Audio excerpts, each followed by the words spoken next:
En FM Ritmo estamos ya comentando Desde la Esquina del Coco.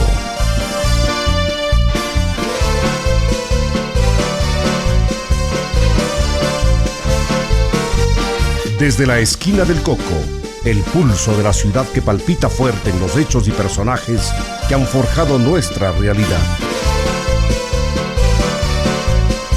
Bienvenidos a esta nueva cita en la Esquina del Coco. Viene el Taytaybabura, se ve radiante tu luz.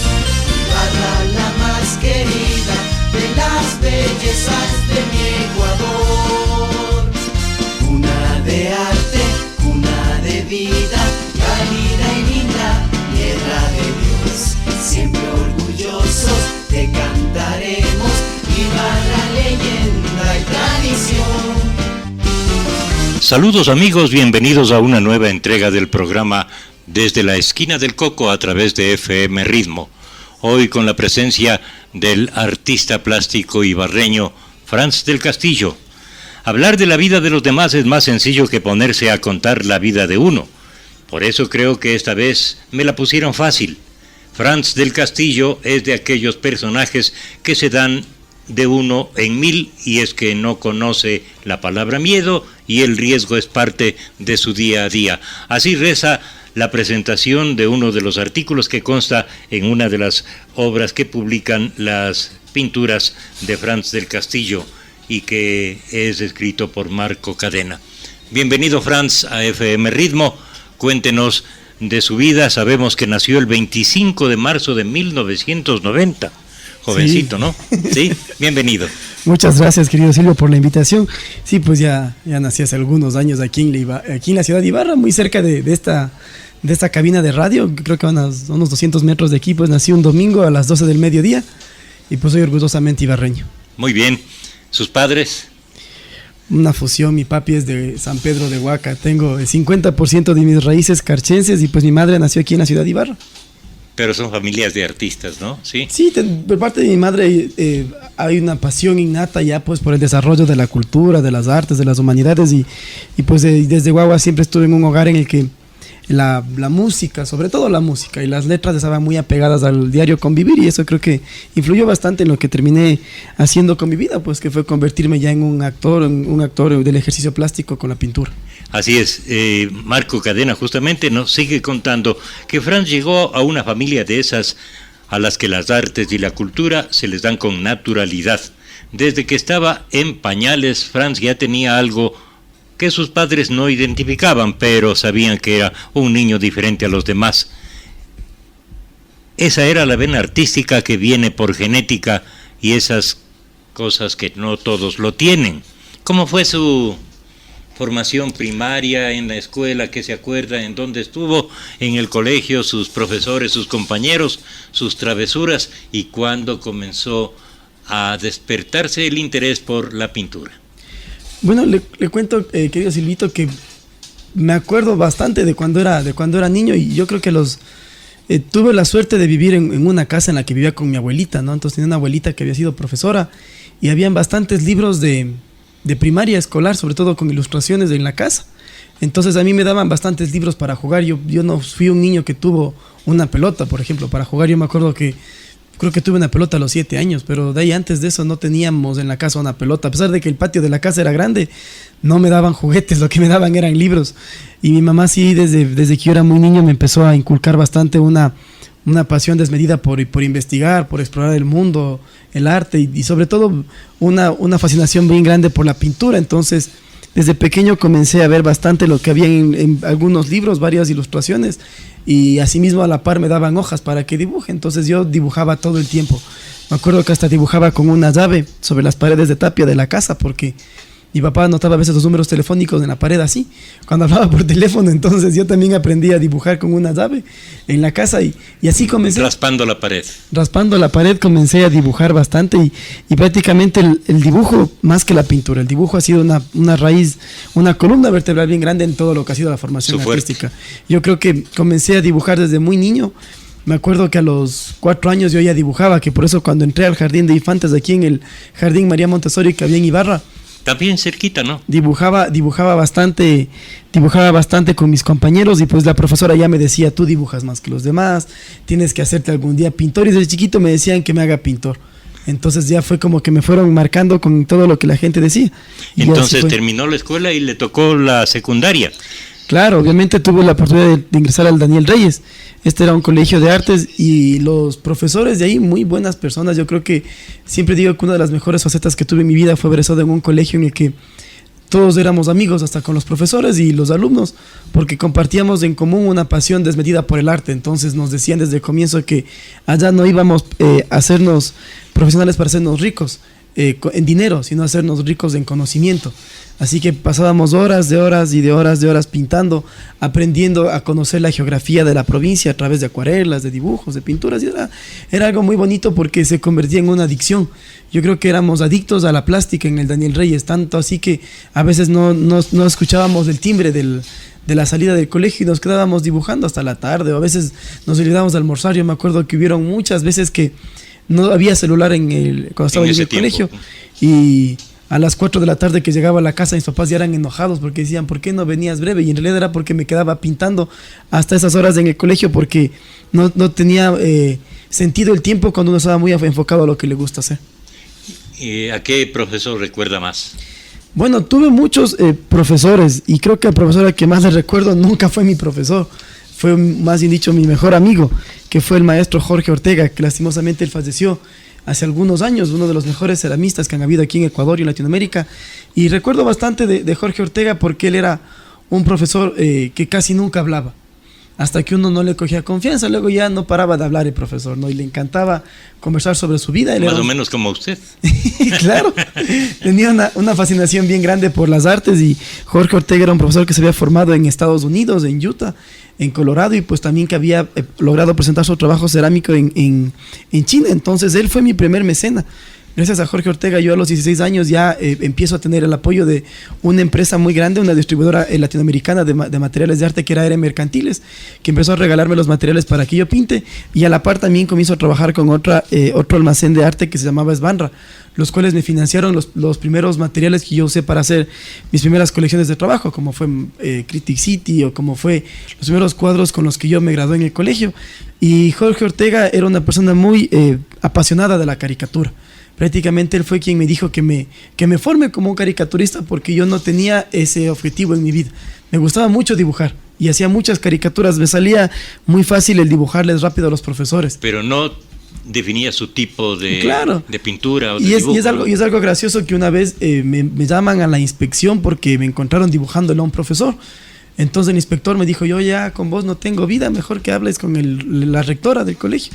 Y por suerte la rectora no estaba, entonces el vicerrector era Jorge Ortega, y él en vez de hablarme se mató de la risa. Me dijo, no, le has dibujado súper bien y creo que tienes que mejor dedicarte a hacer caricaturas. Y justamente por Jorge Ortega yo entré a trabajar hacía 11 años en Diario La Hora.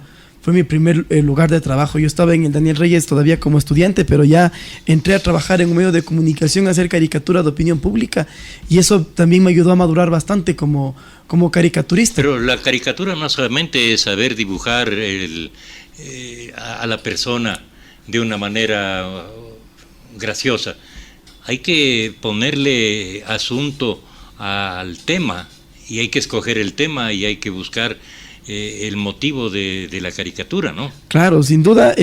Bueno, es muy amplio el tema del caricaturismo como tal, y obviamente la caricatura demanda de un estudio más que nada de la personalidad del individuo, para que con pequeños rasgos o con pequeños gestos lineales uno pueda captar el alma de la persona. Entonces para mí fue un escalón más el haber logrado hacer bastantes caricaturas para seguir haciendo lo que me gusta hacer, que es obviamente captar el alma o captar el universo en el que yo estoy viviendo a través de las líneas, de los colores, de las formas. Y a través de la figura humana, de la Y persona. prácticamente a través de una expresión más figurativa, que sería la composición de la figura humana como tal.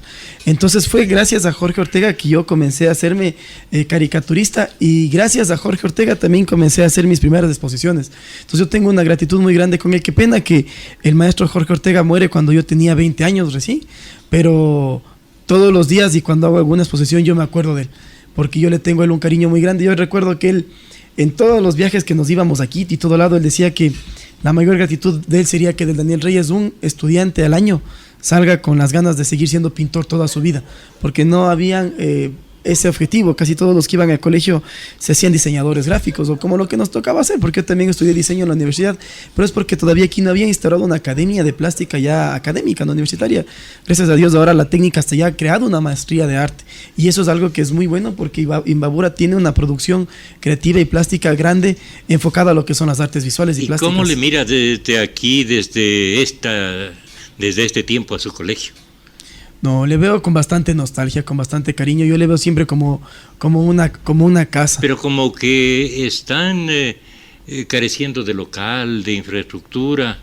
Bueno, hace algunos años empezó un debacle bien fuerte, que hablaban de que el Daniel Reyes estaba... Bueno, primero cuando Daniel Reyes pasa a ser el bachillerato general unificado, la gente dijo se acabó el colegio. Recuerdo que hasta un gran amigo mío, el profesor Rigoberto Díaz, hizo una huelga, y algunos exalumnos también nos sumamos a eso. Pero creo que a todos los que hemos visto esto, el talento del estudiante danielino ha dejado en claro esto, porque más bien los estudiantes del Daniel Reyes han demostrado que sin tener la cantidad de horas que teníamos antes para hacer artes plásticas, ahora pues las han generado un mejor trabajo. Y yo he ido una cantidad bien grande, sobre todo cuando fui director de cultura, de exposiciones de exalumnos del Daniel Reyes y de alumnos del Daniel Reyes, que han demostrado que a pesar de que no tuvieron tal vez todas las horas que teníamos en la época en la que estaba en el colegio de formación plástica para crear un cuadro, ellos con 2 o 3 horas a la semana de artes nos han demostrado que han sido mejores estudiantes. Entonces, el Daniel Reyes no creo que ha perdido de alguna manera el espíritu de seguir construyéndose como uno de los mejores institutos de formación plástica del Ecuador, sino más bien todo lo contrario. El Daniel Reyes se ha convertido en una plataforma de promoción, ya no solamente de la plástica provincial o cantonal o de la zona norte, sino de la plástica nacional, y es un cimiento para que se siga construyendo ya pues el academicismo plástico en todo el Ecuador. Entonces yo creo que ahora el Daniel Reyes está en uno de sus mejores momentos, a pesar de que también nos damos cuenta que, claro, se le restaron las horas, a veces no tiene ese apoyo que debería tener por parte de los GATS, tanto parroquiales como cantonales, o del Ministerio de Cultura o del Ministerio de Educación. El Daniel Reyes sigue siendo una de las mejores instituciones plásticas, yo creo que de Latinoamérica. Así es, efectivamente, y una de las mejores, una de las pocas dedicadas a esta rama en el Ecuador, ¿no? Sí. Estamos conversando con Franz del Castillo, artista plástico, que nos está comentando de su vida, de su inclinación. Ya hemos conocido que le gusta más que nada la caricatura, el rostro, la personalidad, retratar con pincel a la personalidad de la gente. Pero aparte de eso, ¿qué otra inclinación en cuanto al dibujo y a la pintura, paisaje o la bodegones, qué le gusta más? Bueno, Silvito, le cuento que yo comencé a formarme bastante con la pasión que tenía por tratar de imitar la escuela quiteña.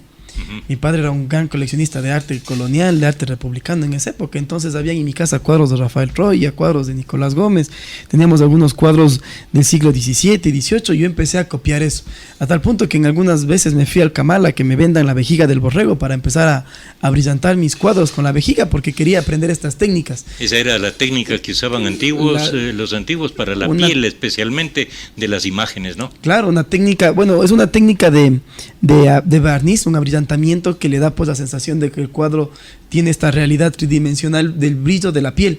Es el encarne que se conseguía con el frotamiento de la vejiga del borrego.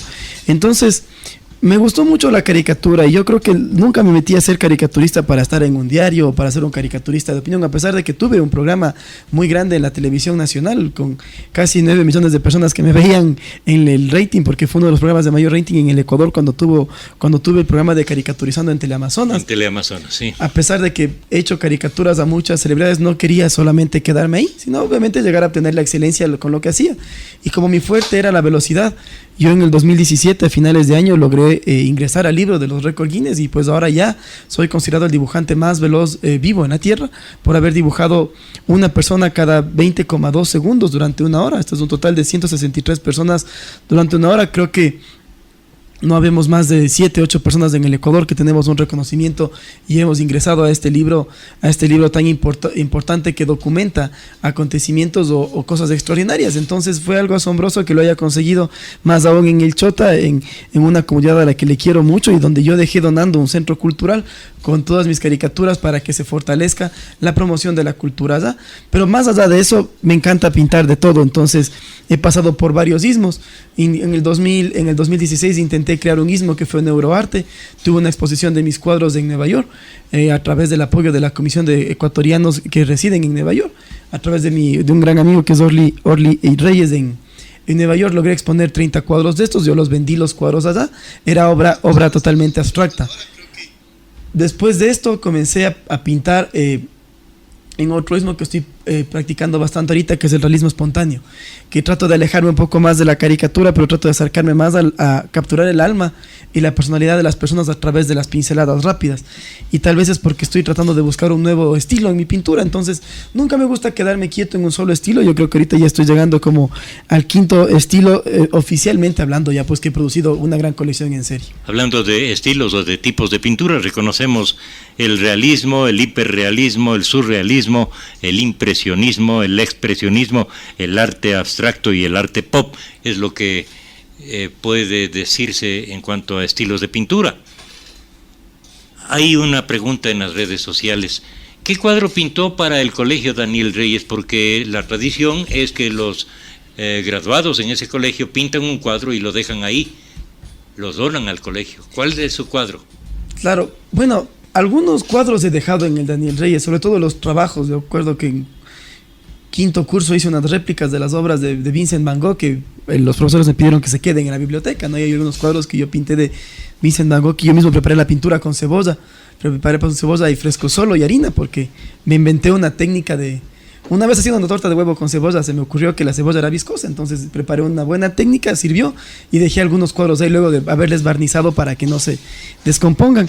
También hacía pintura con ajo, me acuerdo, dejé algunos cuadros en el colegio con este tipo de cualidades. Pero el cuadro con el que yo me gradué, que fueron 3 cuadros, hasta ahora 2 de los cuadros los tengo en mi casa, ya son parte de la colección de mi fundación, que pinté, se llamaba Retrospectiva Espiritual. Yo trataba de darle una ilusión totalmente onírica a los sueños que tenía de mi infancia a través de cuadros.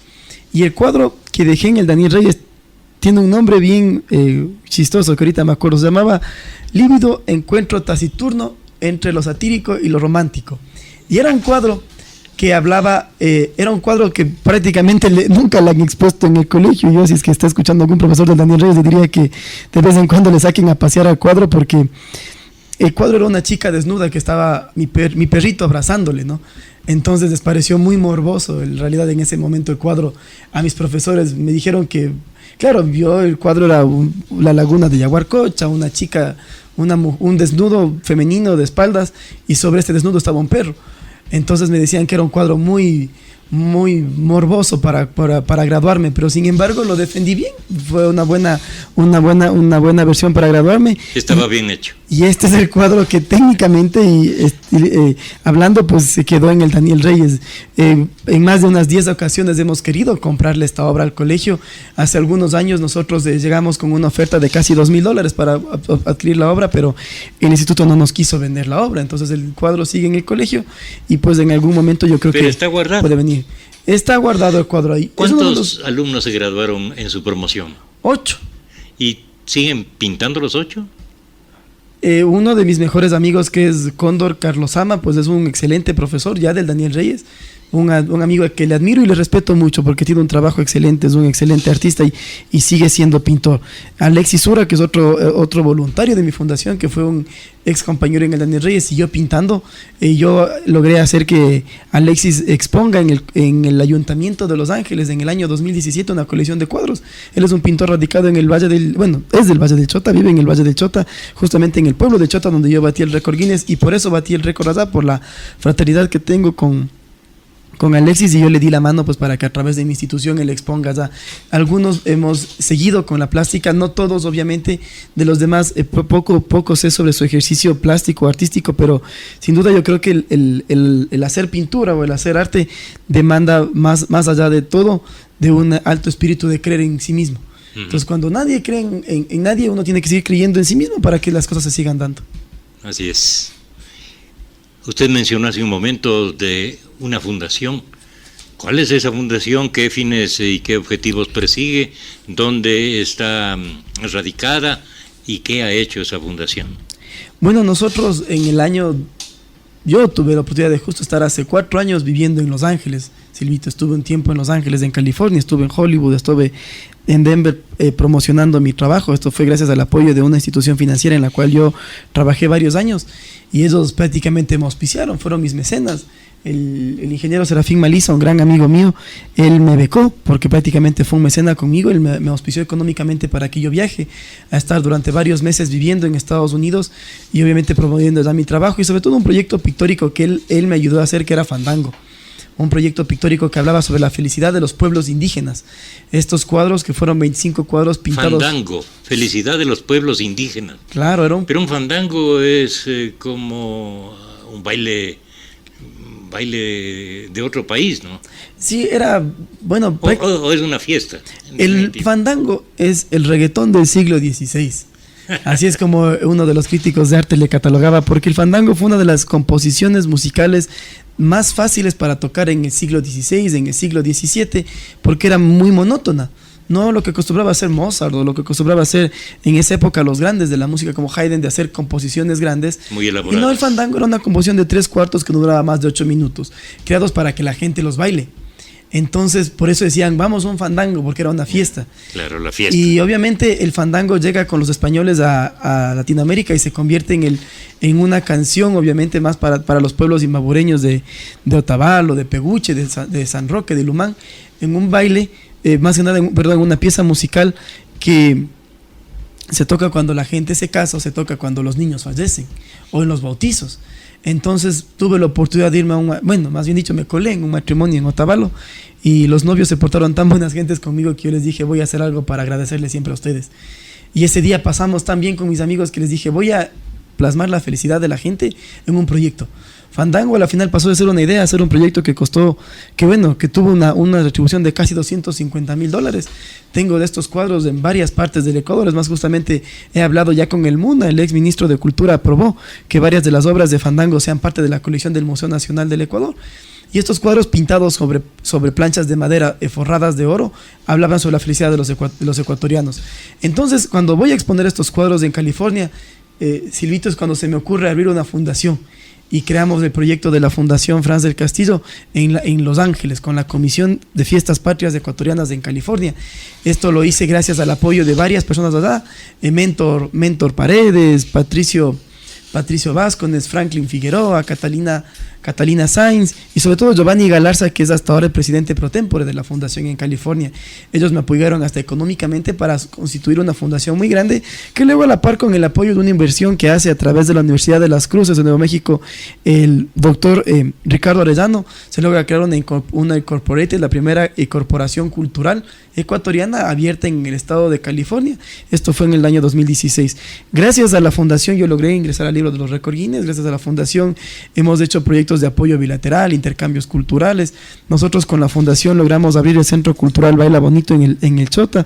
Gracias a este ejercicio de la fundación se trabajó en varias cosas. Lastimosamente, cuando yo entré a ser ya director de cultura, dejé a un lado las funciones de la fundación, y pues ahorita, bajo la dirección de la ingeniera Elizabeth Morocho, estamos nuevamente retomando varios proyectos, dentro de los cuales se habla sobre el apoyo a grupos vulnerables a través de la producción de mi trabajo. Muy bien, y todo esto desembocó en que usted se convierta en un hombre de cultura y fue promovido a dirigir la cultura del Cantón Ibarra en la anterior administración municipal. ¿Cómo le fue en esa función?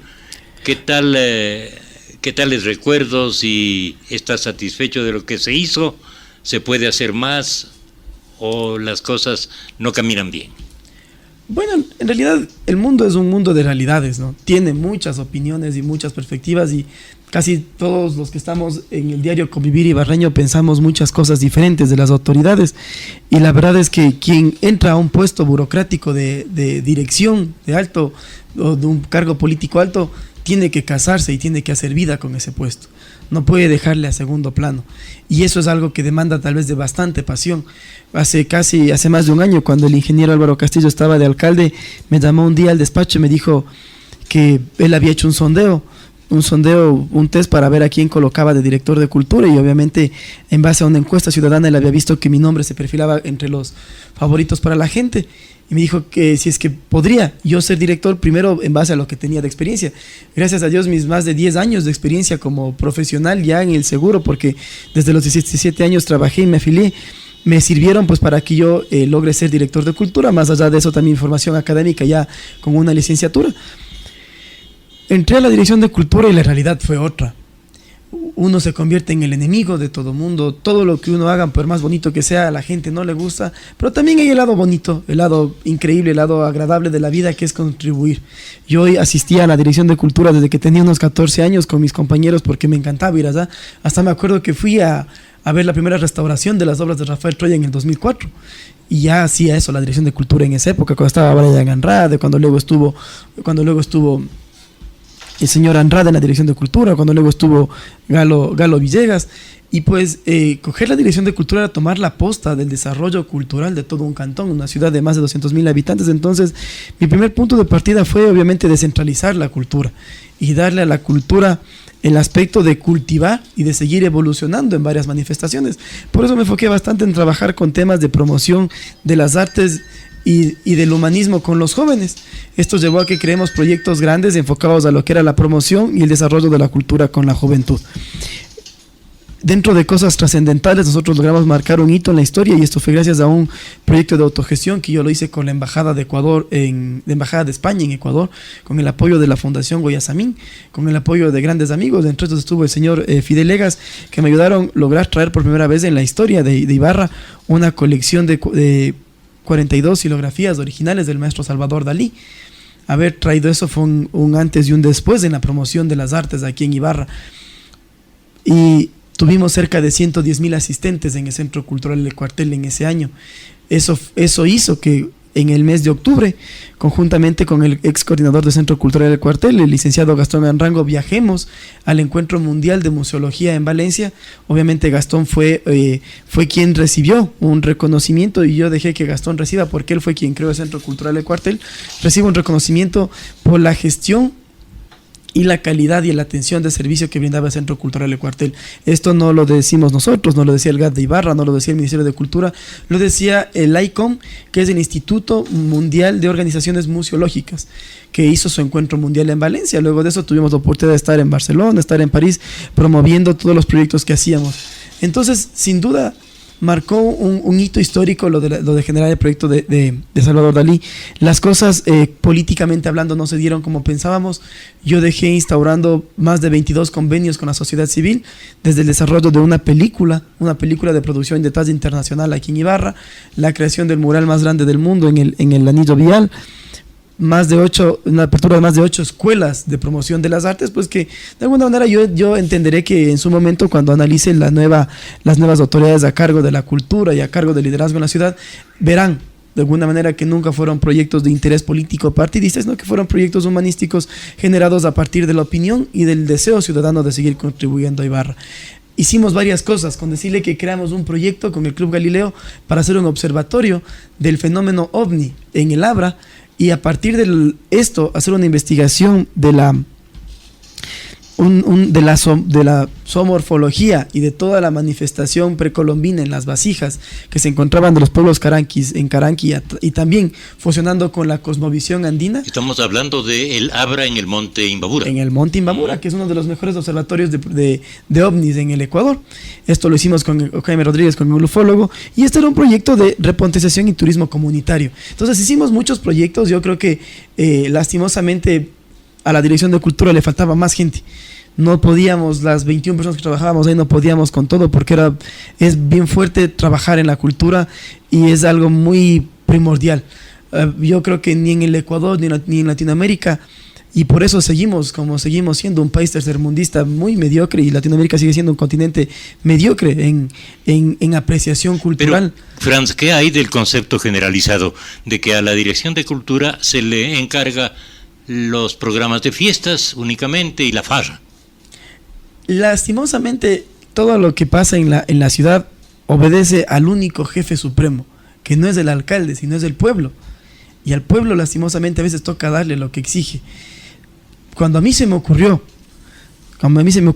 eliminar la elección de la reina, eliminar 10 carros alegóricos que solamente se nos iban $50,000, y con eso crear un proyecto del MAMI, que era el Museo de Arte Moderno de Ibarra, o sea, si se me viene encima todo el consejo municipal, incluida la autoridad máxima, porque decían que eso significaría que la ciudad se nos vuelque. Se eliminó el Festival de Música El Pie del Volcán, que era un festival de cerca de $150,000 de inversión, pero la gente se alocó en redes y por eso se organizó una feria que costó el doble, que duró solo 3 días. Entonces es muy complejo porque la misma gente criticaba, pero la misma gente exigía. Y era algo muy complicado de hacer. Yo les decía, con $300,000 yo podía convertir la Ibarra en una capital de promoción cultural grande, solamente con una campaña publicitaria, porque mi fuerte académicamente hablando es la publicidad. Con $300,000 le pautábamos a Ibarra como uno de los paraísos culturales más grandes del mundo. Pero el pueblo es el que manda, y a veces al pueblo es bien complicado hacer eso. Y por eso la clave está en formar políticas que construyan nuevas generaciones que valoren la cultura local. Pero eso se debe promover justamente desde las direcciones y departamentos de la municipalidad. En el 2015, gracias a la gestión de Álvaro Castillo, se hizo una consultoría de cultura que era fenomenal. Yo me anclé bastante a esa consultoría, la trabajó Juan Carlos Morales y otras personas muy experimentadas en la cultura de la ciudad, y obviamente trabajaban en esos proyectos. Por eso fue que Juan Carlos Morales creó el proyecto Los Guaguas Pintan a Ibarra, que tenía como objetivo que se revaloricen íconos históricos de la ciudad, que me parecía increíble. Nosotros tratando de imitar o hacer lo mismo que hacíamos con los grupos que teníamos trabajando, tanto rockeros como gente que trabajaba en el tema del hip hop, o las escuelas que abrimos de violín, la escuela de guitarra, la escuela de capoeira, enfocarles a que utilicen espacios históricos de la ciudad, a que se involucren con los actores que ya habían. Por ejemplo, en la semana de hip hop, cuatro grupos juveniles de hip hop que hacían aquí en Ibarra Hip Hop se dedicaron a hacer covers o fusión de su música con personas que hacían música salsa en los años 70, en los años 80 en Ibarra, que dentro de la base de datos de la Dirección de Cultura lo encontrábamos. Les dimos acceso al archivo histórico de Ibarra, por ejemplo, a los fotógrafos, para que hagan una colección fotográfica que evolucionaba, tanto la fotografía contemporánea con la fotografía republicana de comienzos de Ibarra. Entonces, hubieron proyectos muy agradables, proyectos muy buenos. Nos faltó el tiempo, pero el único mensaje que yo les dejaré a los ibarreños es que la cultura las hace en todos. Y el otro día veía una frase que había dicho Mario Moreno Cantinflas, que decía, la primera obligación de todo ser humano al momento que se despierta es ser feliz, y la segunda es hacer feliz a los demás. Y eso es algo que les falta bastante a los ibarreños, y peor en época política. Silvito, olvídese de eso, porque aquí nos atacaron como no se imagina. Me duele mucho. Usted dice, le faltó tiempo, 11 meses. 11 meses al frente de cultura del municipio. Y faltó mucho tiempo, porque habían cosas que tocaba hacer, habían cosas que ya no tocaba seguir haciendo, habían cosas que encontramos y no estaban bien hechas, habían cosas que lastimosamente se dejaron de hacer porque no hubo recursos. Entonces era muy complejo, y sobre todo a Ibarra lo que le falta es crear plazas de mercado de consumo cultural. Eso es lo que le falta a Ibarra, porque ahora ya estoy al otro lado del bando. Ahora volví a ser pintor, y ahora salí siendo pintor de un puesto burocrático en el cual, más que haber tenido, creció mucho mi imagen, pero bajó bastante mi aceptación. Y también bajó bastante la aceptación de mi mercado. Si antes me compraban 4 o 5 caricaturas a la semana, ahora bajaron a 1, porque ya no me ven como artista, me siguen viendo como funcionario público. Y si yo me pongo ahorita en la realidad de un artista que está comenzando a producir su trabajo, es muy doloroso ver que a veces se encuentran cuadros en $5, en $10 en la calle, y alguien que le pone corazón, le pone tiempo, le pone pasión a una obra, no encuentra a quien le compre. Entonces el único consejo, el único tip que le daría a las nuevas autoridades sería que construyan estas plazas de consumo cultural, del consumo cultural local. Por ejemplo, nosotros, aunque nos dijeron que habían sido los peores carros alegóricos de toda la administración del ingeniero Castillo de los últimos años, nosotros nos paramos en la Dirección de Cultura para que estos carros se les dé a los artesanos de San Antonio. Y para mí no fueron malos, para mí fueron muy buenos. Y la inversión fue en su totalidad con artistas locales. Se contrataron artistas locales en su totalidad. En los montos de inversión nosotros gastábamos lo que nos decía en la ley de contratación pública, que no podíamos pasarnos del 10% de inversión de artistas extranjeros. Entonces el 90% de lo que hacíamos eran artistas locales o producción y mano de obra ibarreña y imbabureña y nacional, y lo demás venían a ser artistas internacionales. Es importantísimo el tema de afianzar lazos de hermanamiento con la sociedad.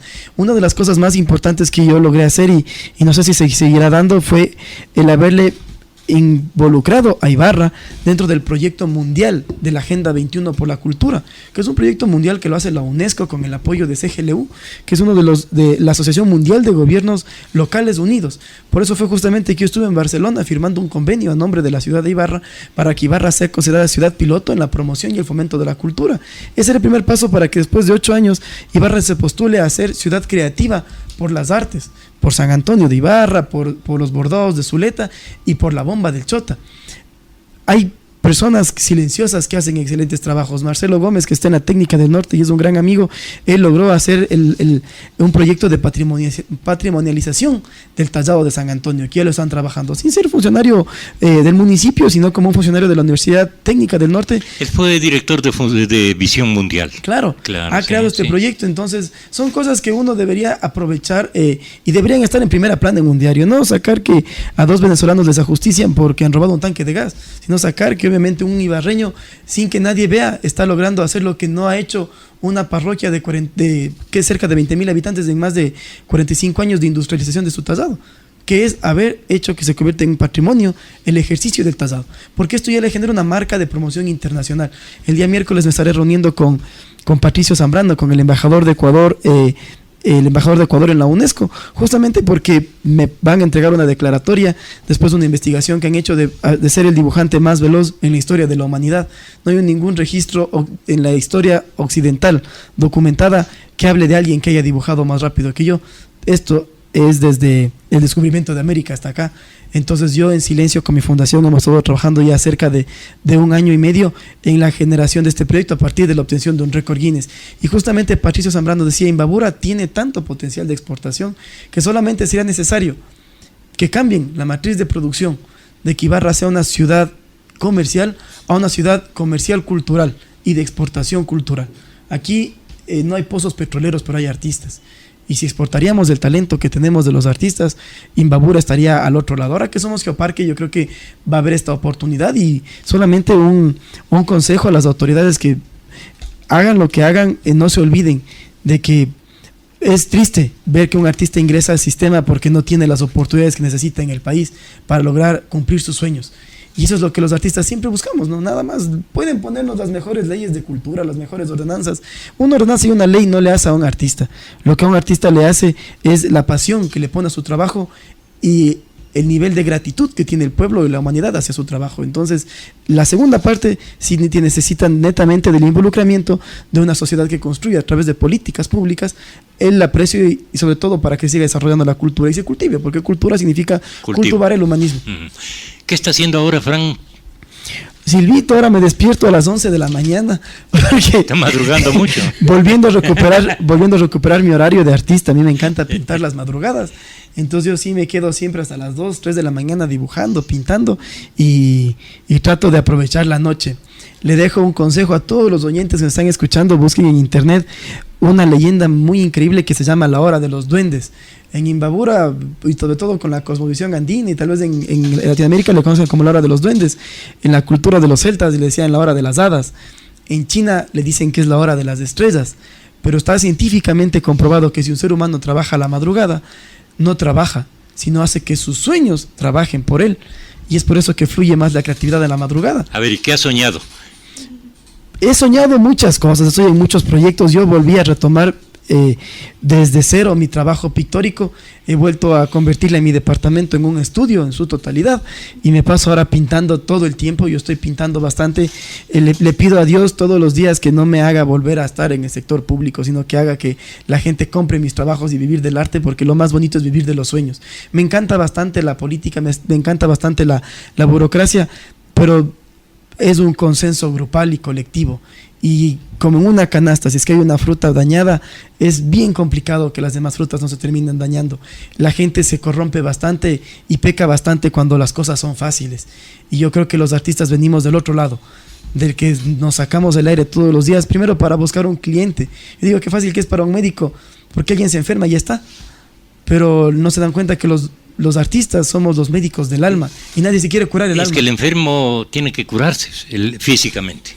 Tal vez el alma puede esperar un poquito, ¿o qué? El alma es más importante tal vez que el cuerpo, porque el alma cura las enfermedades. Ya. Entonces el arte es el mecanismo más importante para que el ser humano encuentre un estado de paz y un estado de felicidad completo. Han perdido bastante los seres humanos gracias a la tecnología, el poder de la contemplación. Antes una persona se dedicaba a pensar y a contemplar un cuadro. Pero ahora, con tanta información y tanta imagen que hay en redes sociales, la gente ya pierde este poder de la contemplación. No sé qué estará pasando en el mundo después o a futuro para que la gente vuelva a recuperar la contemplación. Pero antes, una sinfonía que se construía durante 2 años, se la tocaba en 6 meses y la gente no se olvidaba en 10 años. Un artista pintaba un cuadro para que la familia se siente en la sala a observar. Ahora un artista pinta un cuadro para que en un día le den 100 me gustas en redes sociales, el otro día el cuadro desaparezca. Entonces es complicado. La competencia ha crecido porque ahora ya somos una sociedad completamente globalizada y Ecuador tiene que apuntarle a destacarse por lo mejor. Y no hay nada más universal que lo local. Entonces destaquémonos con la identidad. La identidad ibarreña es increíble. Somos una identidad efervescente y que está en completa evolución. Porque hace 30 años no habían las correteadas que hay ahora, y tal vez en 30 años no hayan las correteadas que hay ahora, pero son una viva respuesta que siempre el ser humano está evolucionando, el ser humano está adaptándose a las circunstancias y contribuyó con su grano de arena. Así es. ¿Cuál caricatura le ha dado más satisfacciones a usted? ¿A quién retrató? ¿Cuántos no he tratado, Silvito? Creo que la que más satisfacción me dio fue dibujarle a usted. Yo me acuerdo hace 11 años, Silvito, cuando hice mi primer proyecto de caricaturas, y esto les cuento a todos los oyentes, quiero que conozcan que Silvito tiene una cacatúa, o tenía una cacatúa que hasta silbaba el himno nacional. Así es. Y yo me acuerdo cuando tenía 17 años, mi papá me llevó a su casa, pues, y me dijo, dibújale a Silvio Morán, porque él es un locutor muy reconocido aquí en Ibarra y tienes que hacerle. Entonces yo fui a su casa y le tomé unas fotos para hacer una caricatura suya. El descuido. Y descubrí que usted no solamente era locutor, sino también era un afamado pintor. Tenía unos cuadros increíbles. Yo hasta ahora recuerdo los cuadros de las iglesias que habían en su sala, unos cuadros que había pintado usted, y ya voy nuevamente a ver. Y veo que su vena artística la heredó también su nieta. Veo que tiene una mis nieta. nietas, las dos pintan extraordinariamente Soy muy amigo bien. en redes sociales de una nieta suya que le sigo en Instagram, que es excelente el trabajo que hace un trabajo pictórico muy bueno, y mire, así es del ADN, así es de increíble. Entonces he dibujado a tantas personas que ya he llegado a perder el número. A veces me da vergüenza que me topo con alguien en la calle y me saludan y no les reconozco. Y me dicen, pues hasta me hiciste una caricatura, te compramos un dibujo. Pero mire, he dibujado a tanta gente, pero soy feliz porque cumplí lo que quería hacer. Yo alguna vez me planteé cuando era niño, dije, quiero que todo el mundo conozca mis dibujos, y lo logré. Entonces me acordaba, por ejemplo, hace 4 años el Papa Francisco se llevó una caricatura mía justo por estas épocas, Metallica, Calle 13, Ozzy Osbourne, los Paul McCartney de los Beatles, y cuánta gente. Paco de Lucía vio una guitarra mía pintada en persona, y ha habido personas que han hecho que mi trabajo también valga, y sobre todo justamente el proyecto que usted está viéndole en el libro Silvito Masacre fue un proyecto. Quiero conversar de eso en la última parte, claro, ¿no? No ¿Sí? me apoyó nadie. Mi única mecena fue mi hermana. Yo a mi hermana, a pesar de que siempre discutimos, le quiero mucho porque ella me financió la ejecución de esos libros, pero fue un proyecto en el que nadie me apoyó económicamente, y 30 cuadros que pinté con sangre en ese momento ahora siguen recorriendo el mundo.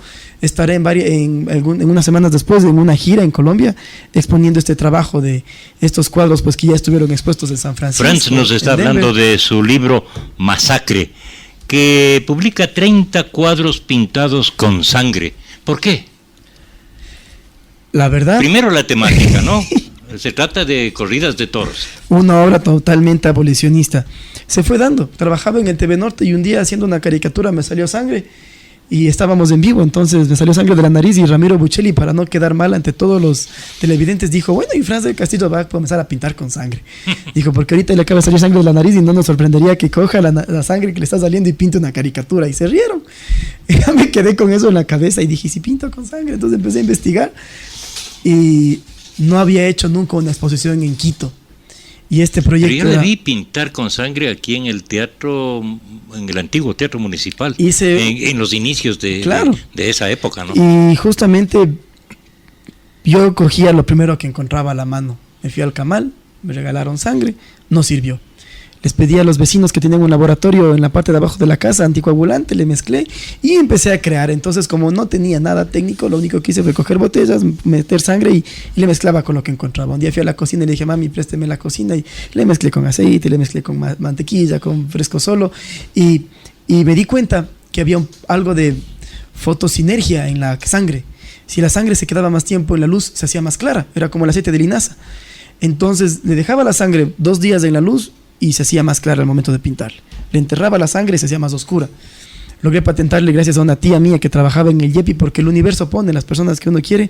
Patenté un proyecto pictórico, patenté un estudio pictórico a través de la obtención de 36 colores, desde el amarillo al azul, solamente con la sangre. Y Masacre era un proyecto increíble porque pinté todos estos cuadros con sangre descompuesta. Me demoré casi 1 año en pintar los cuadros. Son cuadros caracha.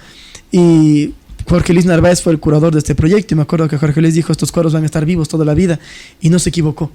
Porque el hierro de la sangre termina descomponiéndose después de mucho tiempo. Ahora estos cuadros ya no son rojos, son café oscuros, son prácticamente negros los cuadros porque han perdido todos los colores. Pero cuando Masacre se pintó al comienzo tenía una variedad increíble de colores. Nadie en ningún museo en Quito me apoyó, entonces les expuse en la estación del Trole.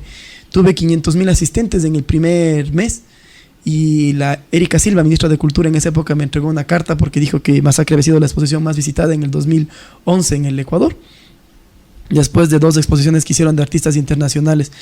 Nunca quise vender los cuadros. De estos cuadros tengo 3 cuadros en el Museo de Ripley en Hollywood. Tengo un cuadro en la sede del Club Rotario en Milán, en Italia. Un cuadro de estos fue donado a la causa de los indígenas de los indígenas guaraníes que tuvieron un problema con las petroleras a través de la Fundación Guayasamín. Y los otros 23 cuadros están en mi casa. Uno ya es propiedad de la propiedad de la colección privada de mi padre y los otros 22 cuadros son los que están viajando. Entonces Masacre es una colección pictórica abolicionista que fue parte de las actividades que se hicieron para abolir las corridas de toros en Quito.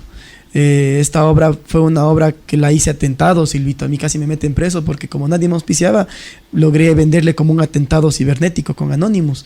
Entonces uno tiene que a veces luchar bastante por sus sueños y no rendirse nunca. Y así fue como se hizo Masacre. Planes a futuro de Franz Castillo. Mire a quién enfocamos. Bueno, gracias a Dios ahora tengo una persona muy buena en mi vida, ¿no? Logré encontrar a mi alma gemela, que es un artista igual que yo. Le encanta la fotografía. Cuando le conversaba de que un artista mezcló fotografías republicanas de Ibarra con fotografías actuales, fue justamente esa, un proyecto que hicimos que se llamaba Ibarra Eterna, que ya le indicaré las fotografías y habrá la oportunidad para que ella venga acá a la radio y conozcan sobre su trabajo. Estoy pintando bastante, Silvito.